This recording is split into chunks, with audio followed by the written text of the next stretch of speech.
ദിവസത്തിലാണ് അവന്റെ ബർത്ത്ഡേ. അപ്പൊ അവന്റെ ബർത്ത്ഡേ എനിക്ക് നാട്ടില് വെറുതെ ഒരു ഹോട്ടൽ റൂം ഒക്കെ എടുത്ത് അവിടെ മോളൊക്കെ എടുത്ത് വെറുതെ പൈസ സ്പെൻഡ് ചെയ്ത് കുറെ പേരെ വിളിക്കുന്നു അവരവസരം വരുന്നു, അവരവസരം കൊച്ചിനെ എടുത്തുകൊണ്ട് പോകുന്നു, തിരിച്ചു തരുന്നില്ല. അങ്ങനത്തെ ഒരു സിറ്റുവേഷൻ ഒക്കെ വന്ന് വെറുതെ ഒരു കോലാഹലം വേണ്ട. ദിയ കൃഷ്ണ ഇവരുടെ ഫാമിലി ഇപ്പൊ എന്ത് ചെയ്താലും അത് പ്രശ്നമാണല്ലോ ദൈവമേ. ഇവർക്ക് എവിടെയോ തിരിയാൻ പറ്റത്തില്ല. കാരണം ഇവരുടെ വായാണ് ഇവർക്ക് ഏറ്റവും വലിയ പ്രശ്നമായിട്ട് വരുന്നത്. ഇവര് പറയുന്നതൊക്കെ അമ്മാതിരി അബദ്ധങ്ങളാണ്. ഇപ്പം ദിയ കൃഷ്ണ ഒരു വീഡിയോ ഇട്ടിട്ടുണ്ട്. ഒന്നിന്റെ പിറകെ ഒന്നായിട്ട് ഓരോ ദിവസവും ഓരോന്നായിട്ട് സോഷ്യൽ മീഡിയയിൽ ഇവരുടെ ഫാമിലി എക്സ്പോസ് ആവുക. കാരണം അഹങ്കാരം, വേറെ ഒന്നുമില്ല. ഇത്രയും അഹങ്കാരം പിടിച്ചൊരു ഫാമിലി വേറെ കാണത്തില്ല. ഇവരുടെ വർക്ക് ചെയ്തു, ഫോളോഡ് ബൈ അമ്മ ഇഷാനി ഹൻസു എല്ലാവരും അവരുടെ മലേഷ്യ ട്രിപ്പ് വന്നു. ഇവര് മലേഷ്യ ട്രിപ്പ് പോകുന്ന കണ്ടാണ് സത്യം പറഞ്ഞാൽ എനിക്ക് ഇളകി ഞാനും മലേഷ്യ ട്രിപ്പ് വന്നത്. ഞാൻ കഴിഞ്ഞ നവംബറിൽ വന്നിരുന്നു. എന്റെ ബ്ലോഗ് കണ്ടുള്ളവർക്ക് അറിയായിരിക്കും. ഇപ്പോഴും വന്നിരിക്കുന്നത് നമ്മുടെ ഓമിക്കുട്ടിയുടെ ഫസ്റ്റ് ബർത്ത്ഡേ ആണ്. അത് 2 ദിവസത്തിലാണ് അവന്റെ ബർത്ത്ഡേ. അപ്പൊ അവന്റെ ബർത്ത്ഡേ എനിക്ക് നാട്ടില് വെറുതെ ഒരു ഹോട്ടൽ റൂം ഒക്കെ എടുത്ത് അവിടെ മോളൊക്കെ എടുത്ത് വെറുതെ പൈസ സ്പെൻഡ് ചെയ്ത് കുറെ പേരെ വിളിക്കുന്നു അവരവസരം വരുന്നു, അവരവസരം കൊച്ചിനെ എടുത്തുകൊണ്ട് പോകുന്നു, തിരിച്ചു തരുന്നില്ല. അങ്ങനത്തെ ഒരു സിറ്റുവേഷൻ ഒക്കെ വന്ന് വെറുതെ ഒരു കോലാഹലം വേണ്ട. നിങ്ങളുടെ ബന്ധുക്കളാണേലും റിലേറ്റീവ്സ് ആണേലും ആ കൊച്ചിനോടുള്ള സ്നേഹം കൊണ്ടാണ് ആ കുഞ്ഞിനെ വന്നെടുക്കുന്നത്. അല്ലാണ്ട് പിള്ളേരെ പിടുത്തക്കാര് വന്നിട്ട് കൊച്ചിനെ എടുത്തോണ്ട് പോവല്ല. നിങ്ങളെ വലിച്ചു വരുത്തിയ ആൾക്കാര് അവരല്ലേ കുഞ്ഞിനെ കൊണ്ടുപോകുന്നത്. അതിന് ഇമാതിരി സംസാരിക്കേണ്ട ആവശ്യമുണ്ടോന്ന് വെച്ച് കഴിഞ്ഞാൽ എനിക്ക് അറിഞ്ഞൂടാ. കുടുംബക്കാരെ മൊത്തം അപമാനിക്കാണ് ഈ ഒരു വീഡിയോ കൊണ്ട് ചെയ്യുന്നത്. ദയവേത് ഇനി ആ കൊച്ചിനെ ആരും പോയി എടുക്കരുത്. എടുത്തു കഴിഞ്ഞാൽ നാളെ അതിനും പറയും. ഇതിനു മുമ്പ് ഒരു ഉമ്മയുടെ പ്രശ്നം കണ്ടില്ലേ, കൊച്ചിന് ഉമ്മ വയ്ക്കാൻ പാടില്ല എന്നുള്ള പറഞ്ഞിട്ട് ഒരു പ്രശ്നം ഉണ്ടാക്കിയിട്ടുണ്ടായിരുന്നു. ഇപ്പൊ അതേ അടുത്തത് അവനൊരു ഓർമ്മയൊന്നും കാണത്തില്ലല്ലോ. അപ്പൊ വെറുതെ അവിടെ ഒരു അലമ്പ് വേണ്ടാന്ന് വെച്ചിട്ടാണ്. നമ്മളും പിന്നെ അവസാനം എക്സോസ്റ്റഡ് ആയി പോകും. കാരണം എല്ലാ ഗസ്റ്റിനും വന്ന് ഗസ്റ്റ് എല്ലാവരും പോയിട്ടല്ലേ നമ്മൾ ഈ ഹോസ്റ്റ് ചെയ്യുന്നവർക്ക് അവസാനം അല്ലേ പോകാൻ പറ്റത്തുള്ളൂ. അത് എനിക്ക് അല്ല, ഹോസ്റ്റ് ചെയ്യുന്ന ആൾക്കാർ ആദ്യം ഇറങ്ങിപ്പോണം.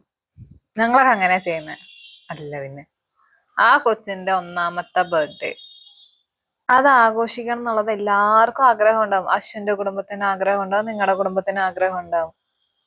ഞാനങ്ങനെ ഒരുപാട് അങ്ങനെ പാർട്ടീസ് ഒക്കെ ഹോസ്റ്റ് ചെയ്യുന്ന ഒരാളല്ല. എനിക്കത് പറ്റാറില്ല. ഞാൻ ഏറ്റാൻ ചെയ്യും. ഇപ്പൊ അഞ്ജലിയുടെ ബ്രൈഡ് ഷവർ ഞാനാണ് ഹോസ്റ്റ് ചെയ്തത്. അപ്പൊ ഞാൻ ഏറ്റ പരിപാടി, അതുകൊണ്ട് എല്ലാം കഴിഞ്ഞിട്ടേ ഇറങ്ങാൻ പറ്റുള്ളൂ നമുക്ക്.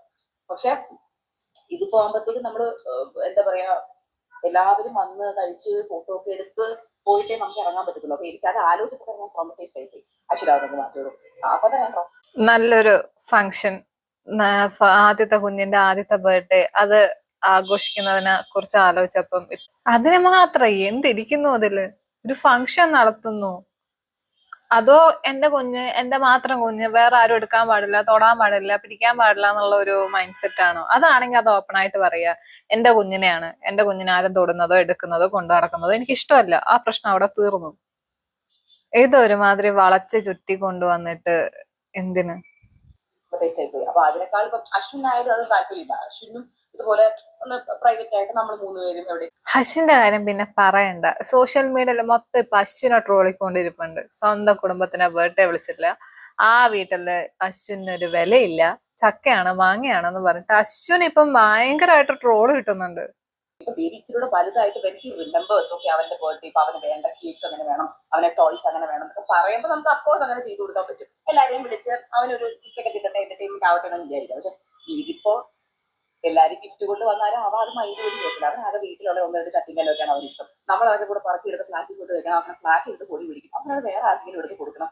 എന്തിനാ വെറുതെ ഇത്രയും കോംപ്ലിക്കേഷൻസ്? അതുകൊണ്ടാണ് നമ്മൾ അവർക്ക് മാറ്റി വെച്ചിട്ട് നമ്മൾ പത്തിക്കോണ്ടെ സപ്പത്തന്നെ മെസ്സേജ് നമുക്ക് ഏതൊരു നിങ്ങള് ബർത്ത്ഡേ ആഘോഷിക്കാൻ പോയതാണോ അതോ പ്രൊമോഷന് പോയതാണോ? അല്ല, അതിന്റെ ഇടയിൽ കൂടെ ബഡ്ജറ്റ് ഹോളിഡേയ്സിന്റെ പ്രൊമോഷനും കൊണ്ട് വരുന്നോണ്ട് ചോദിച്ചതാ. നിങ്ങൾ ശരിക്കും ഇതിൽ ഏതിലാ പോയത്? പ്ലാൻ ചെയ്യണം, ട്രിപ്പ് പോവാം. അതാകുമ്പോൾ ഒരു കുഞ്ഞി കപ്പ് കേക്കോ എന്തെങ്കിലും മേടിച്ചിട്ട് ഓമിക്ക് നമ്മൾ പാട്ട് പാടിക്കൊടുത്ത് അവനൊരു സ്പെഷ്യൽ ഡേ, അവന് വേണ്ട പോലെ സ്വിമ്മിംഗ് പോയിട്ടോ അവനെ കൂടി കൊണ്ടുപോകുന്നു, അവനെ നമ്മൾ കറങ്ങാൻ പുറത്ത് കൊണ്ടുപോകുന്നു. അവനിങ്ങനെ പറയുന്ന കേട്ടാ തോന്നുന്നു നാട്ടിലൊന്നും സ്വിമ്മിംഗ് പൂൾ ഇല്ലാഞ്ഞിട്ടാണ് മലേഷ്യയിലോട്ട് പോയത് എന്നുള്ളത്. എന്തൊക്കെയാ വിളിച്ച് പറയുന്നേ? വല്ല ബോധമുണ്ടോ? സോഷ്യൽ മീഡിയ ആണ്, വായി തോന്നിയത് പാട്ട് എന്നുള്ള രീതിയിൽ വിളിച്ച് പറയുമ്പം അതിന് പിറകെ എന്തേലൊക്കെ വരും എന്നുള്ളത് ആലോചിക്കുക. മനസ്സിലായോ? ഇത് എന്തൊക്കെയാ ഇത് വിളിച്ചു പറയുന്നത്? നിങ്ങളുടെ കുഞ്ഞാണ്, സമ്മതിച്ചു എന്നും കരുതിയിട്ട് അതിനെ വേറൊരാൾക്ക് എടുക്കാൻ പാടില്ല, മിണ്ടാൻ പാടില്ല, സംസാരിക്കാൻ പാടില്ല, തൊടാൻ പാടില്ല. അതങ്ങനെയാണെങ്കിൽ ഓപ്പൺ ആയിട്ട് അതങ്ങ് പറയുക, അതാ പ്രശ്നം അവിടെ തീർന്ന്. ഇത് വളച്ച് കെട്ടിക്കൊണ്ട് വന്ന് സോഷ്യൽ മീഡിയയിലിട്ട് എനിക്ക് തോന്നുന്നു നിങ്ങളുടെ വീട്ടുകാര് എല്ലാവർക്കും ഓരോ യൂട്യൂബ് ചാനലുണ്ട്. അവരിത് ചെയ്തതെന്ന് വെച്ചാൽ വേറെ കാര്യമൊന്നുമില്ല, അവർക്ക് അതൊരു കോണ്ടന്റ് ആണ്. അതുകൊണ്ടായിരിക്കും അവര് ബർത്ത്ഡേ ആഘോഷിച്ചത്. നിങ്ങൾക്ക് മലേഷ്യ ഒരു കോണ്ടന്റ് ആണെങ്കിൽ നിങ്ങളുടെ വീട്ടുകാർക്ക് നിങ്ങളുടെ കുഞ്ഞിന്റെ ബർത്ത്ഡേ ഒരു കോണ്ടന്റ് ആണ്. അത്രേ ഉള്ളൂ. ശരി എന്നാ.